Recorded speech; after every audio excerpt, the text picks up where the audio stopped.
Started with, and we are ready to start making our first map.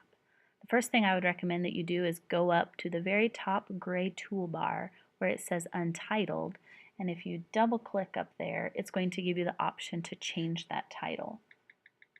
If you're like me, you want to change that first thing so you don't forget. So I'm going to make a very simple map about animal groups. Okay, and once you click off of it, it'll automatically save that for you. Okay, now I'm ready to start my map. So in order to change that first main idea bubble that's there, I'm just going to double click in it. If I actually push and hold until I get the magnifying glass, I can select all and delete. It's just a little bit faster than pushing delete 14 times to erase each character. And I'm going to type my main idea, animal groups. Okay, so now that I have my main idea, there's a couple of things that I can do. First, if I click the left gray square icon that kind of looks like a bubble with a pencil on it, it'll allow me to add a note. So I might type a note to myself, there are 6 animal groups. Okay? And when I click off of that note, it will actually allow me to move it anywhere on my map, but it's going to stay connected to that animal groups bubble there. Okay? If I would like that animal groups note out of my way, I'm going to just select that gray note icon box again, and it will disappear. And I can push it again, and it will reappear. Okay?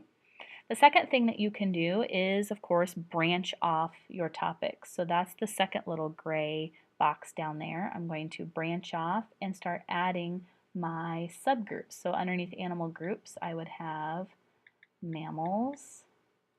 I have to tap back on my animals group and branch out again to add my second subgroup, which would be birds. And I could keep going on and on and on. Okay, right now, I'm going to click off of there. Right now, the default is to make the bubbles blue. Of course, you have lots of personalization options, so I'm going to show those to you now.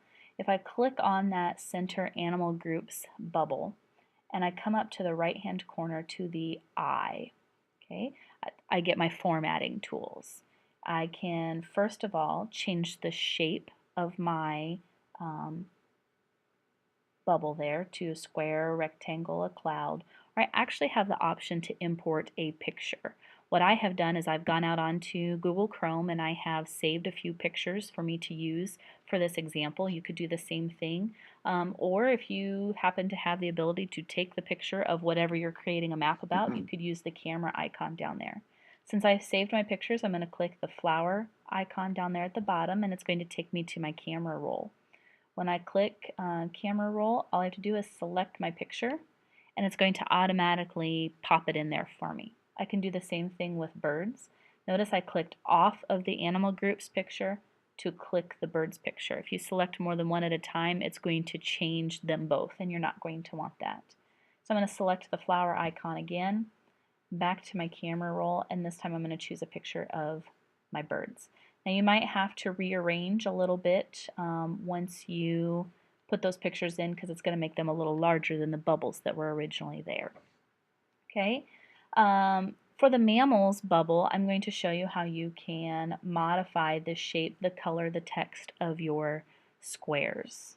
Oh, and I had selected them both, so it's going to change them both. Be sure that you deselect by clicking somewhere outside of those squares and then select the one that you would like to use. Alright, so I've selected the mammals bubble. Underneath the eye icon again, I'm going to go to shape and I can change the shape if I would like to. Under style, it allows me to change the fill color of the shape, so I'm going to change it to yellow. And by clicking the back button, it'll take me back to all of my options. Of course, I can change the line color as well.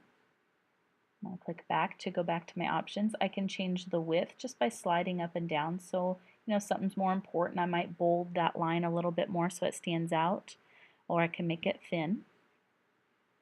Of course, the text options, you have your different fonts that you could choose from just by selecting.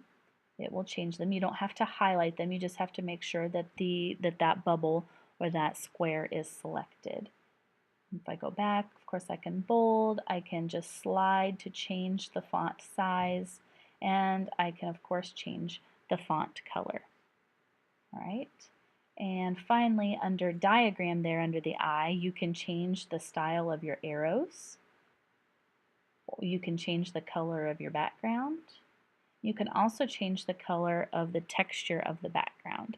You probably won't really notice the texture in this video, but on your iPad you will definitely notice just a slight hint of a texture to your background there. Okay. Alright, another tool up there at the top would be the lightning bolt tool. The lightning bolt tool would be for if as a class you are wanting to maybe add lots of ideas at once. So I'm going to choose the category mammals because that's the idea that we're going to brainstorm on together. And then I'm going to select the lightning bolt tool.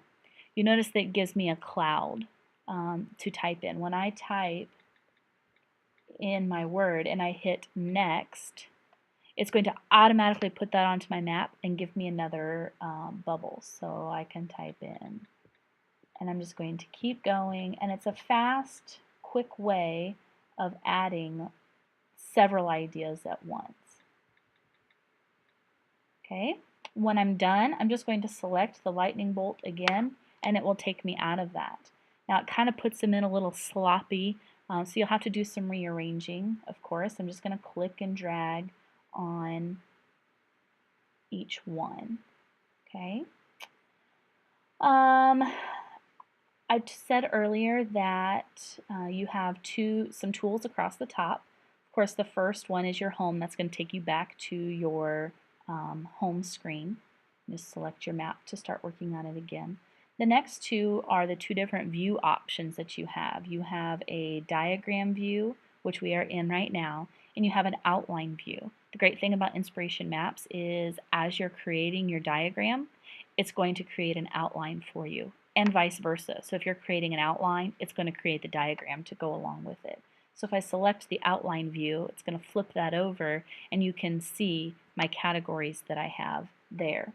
So if I add under birds, and I'm going to kick that in there, under birds I'm going to add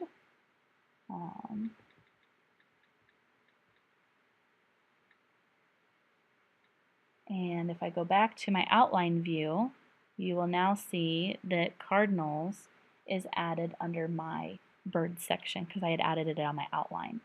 Your next two, of course, are your undo redo buttons because everybody makes mistakes. Across the title over there you have a question mark. You can get tips, help, get more information about Inspiration Maps there. The next icon should look pretty familiar to you because it is in several iPad apps. That's your send to or other options icon. Of course, you have the ability to print, email it, of course. You can save this diagram to your photos as a JPEG file, so you could upload it into websites or presentations, import it into a Keynote or some other app to use it there.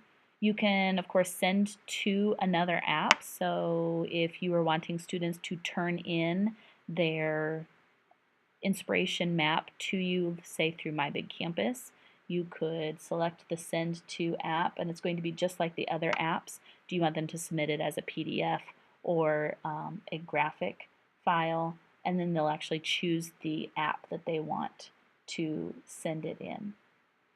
You can also send it to Dropbox and to iTunes, but primarily you'll probably have students send to My Big Campus.